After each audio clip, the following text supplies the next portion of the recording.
Mga kapuso, isang dating sexy actress noon na kabi-kabila ang project sa TV at pelikula, bakit nagpapalaboy-laboy na sa kalsada?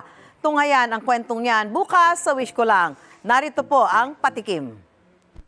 Kilalang sexy star at leading lady noong 1978 hanggang 1986 si Josephine Manuel. Pero lahat ng tagumpay at ipon ni Josephine Manuel ay nawalang parang bula.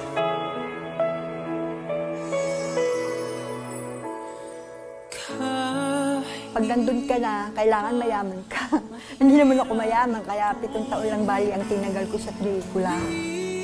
Nahihiya akong may artista akong kapatid. Hindi ko may isang nasabi na pinabayaan ko siya, pero wala akong magawa. Ang gusto ko na talaga mapangyayari sa kanya, yung mayroon siyang mapupuntahan at makakaaminin maayos siya.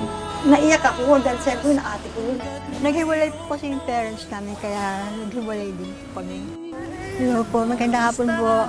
Magandang-maganda pa rin kayo, oh. Ang mabuhay ng isang araw pa. Abangan sa Wish Ko Lang ngayong Sabado, 4 p.m. Gusto mo bang mauna sa mga balita? Mag-subscribe na sa GMA Integrated News sa YouTube at tumutok sa unang balita.